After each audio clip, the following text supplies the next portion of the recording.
ఇవాళ మేము ఉదయం 11:30కు ఏమో ఇంటికి వచ్చాము. ఇంటికాడ పని అంతా చేసుకొని బయలుదేరేసరికి 3 ఏమైంది. సరే 3:30 అయింది. కందుకూరులో తినిపోదాం మావయ్య అన్న భోజనం కాదే, నాకు ఆకలి అవుతుంది అని చెప్పేసి ఊర్లోకి వెళ్ళి అచ్చం పార్సల్ తీసుకొస్తాను. పార్సల్తో పాటు 100 రూపాయల భోజనం పార్సల్ తీసుకున్నా. వాళ్ళని అడిగా ఫిష్ ఉందంటే అయిపోయిందన్న అన్నారు. చేపల పులుసును అదేంటి బోటి కర్రీ అంట. వేరే సాటకి వెళ్ళి నేను ఆడ వేరే ఊరంతా తిరిగి ఒక సాటకు పోయా. చేపల కర్రీ ఉందంటే ఉందన్నారు. ఎంత అంటే 70 రూపాయలు అన్నారు. బోటి కర్రీ కూడా ఉంది, తలకాయ మాసం కూడా ఉందన్నారు. సరే బోటి కర్రీ నేను ఎప్పుడో చిన్నప్పుడు మా అమ్మమ్మ ఫ్రై చేసి పెడితే తిన్నా. ఆ కోరిక మొదలయ్యి బాగుంటుందని చెప్పి తెచ్చుకున్నా. ఉప్పు కాసం అసలు బాగలేదు, నీళ్ళు. సరే అది 70 రూపాయలు వేస్ట్ అయిందని ఆ ప్యాకెట్ తీసి పెట్టినా, బయట పడేసాను కుక్కలే పెడదామని. ఇంకా ఆ తర్వాత చేప పులుసు వేసుకున్నా. ఆ చేప పులుసు వేసుకుంటే అవి కూడా ఒట్టి నీళ్ళే, టమాటా చింతపండు అసలు లేదు. చేప పులుసు అనేది అంటేనే భయం వేసింది అనమాట. ఇట్లా కూడా చేస్తారని నిజం చెప్తున్నా. ఒకప్పుడు సింగరాయకంలో భలే ఉండేదండి ఈ వంటకాలు, నాన్ వెజ్ ఫుడ్. మరి ఎందుకు మారిపోయిందో ఈ ఊర్లో నాకైతే అర్థం కావట్లేదు. సింగరాయకొండ బస్ స్టాండ్ ఎదురు ఇంతకుముందు హోటల్ కావాలని ఈ ఫుడ్ కోసమే దిగేవాడిని నేను. చేపల పులుసు ఇప్పుడు తీసుకొచ్చిన 100 రూపాయల పార్సల్లో కూడా పచ్చడి బాగుంది, రసం బాగుంది, బెండకాయ ఫ్రై బాగుంది. ఇదేందో కూర మునక్కాయ ఇవన్నీ ఇచ్చారు. ఉకసింగా ఉంది, మసాలా ఉంది, తిన్నాము.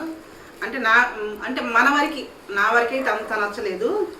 ఇదేం కర్రీ మరి చూడాలా, ఇదేం కర్రీ. ఇది పప్పు ఉంది. పప్పు నాకు ఒకటి అర్థమైంది. ఉలవపాడిపోయి గునా దమ్ బిర్యానీ తెచ్చుకుని తిన్నా బాగుండేది. 120 రూపాయలతో పోయేది అనిపించింది. అన్నిటికన్నా బెస్ట్ పచ్చడి అయితే మాత్రం సూపర్గా ఉందండి. పచ్చడి అయితే మాత్రం రసం బాగుంది. ఇంకా పెరుగు మాత్రం ఎట్లుందో చూడలేదు. ఇక్కడికి వచ్చేటప్పుడు ఇంతకుముందు ఎప్పుడు కూడా ఇంటి దగ్గర నుంచి అంత అన్నం వండుకొని ఏదో పచ్చడి పెరుగు తీసుకొచ్చేదని ఇవాళ అనుకోకుండా బయలుదేరాం. మా వారు ఏంటంటే సడన్ సర్ప్రైజ్గా 9:30కి అడిగా పోదాం పోవని.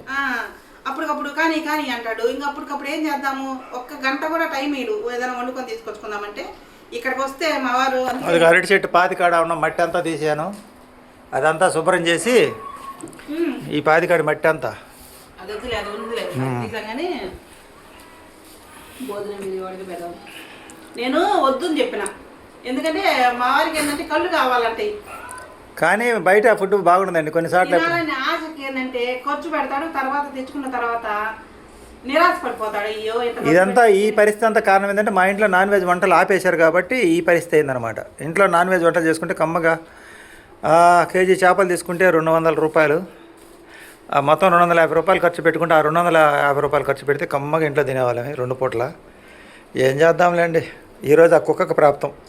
అసలు ఒకటి ఒక సంగతి తెలుసు నీకు, ఆదివారం నీకు అసలు తినకూడదంట. కానీ నువ్వు ఆదివారం తెచ్చుకున్నా కాబట్టి నీకు అది ప్రాప్తం లేకుండా. అవును ఇది మా అమ్మ బాగా దొంగనా కొడక బాగా ఖర్చు పెట్టావు అని మా అమ్మ అరుస్తుంటుంది అనమాట. అనవసరమైన ఖర్చు పెడితే ఫోటోలు వచ్చి నవ్వుతుంది, తిక్క బాగా కుదిరింది, అయ్యింది అని. మా అమ్మ అయితే నవ్వుతుంది అనమాట. ఇంతకీ నీకు తృప్తి అయిందా లాస్ట్కి? ఆ చిప్స్ నంచుకున్నావా? అంటే మనం ఇన్ని రకాలు తినాం కదా. 100 రూపాయల భోజనకి అయితే న్యాయం జరిగిందండి. 170 రూపాయలు బోటి, 70 రూపాయలు చేప పులుసు అయితే మొత్తం పడేసా. చేప అయితే తినాలి, అది కూడా చేదు వచ్చింది. చేప కూడా శుభ్రం లేదు, చేదే కచ్చపచ్చగా తిని పడేసా. అస్సలు బాగాలేదు. నీళ్ళలో ముంచి తేలేసినట్టుంది. అదేందో మరి ఉప్పు కషం.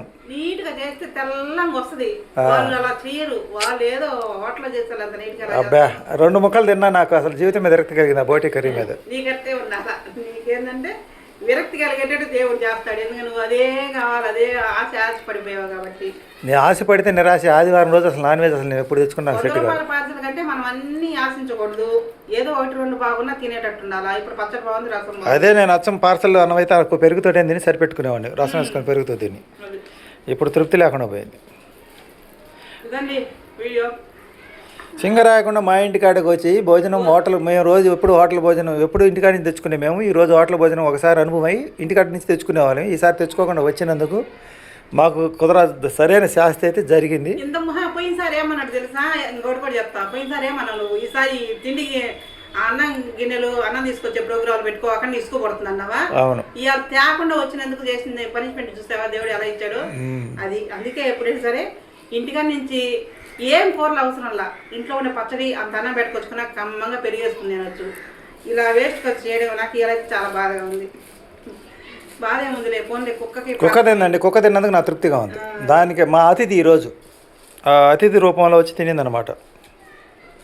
ఏంటంటే వేస్ట్ పడేలాక నేను తింటున్నా, ఇష్టం కదా నాకు. మా వారు ముందు అలా అయిష్టంగా తినేసరికి నాకు కొంచెము ఇష్టం కాకుండా తినాలనిపిస్తుంది.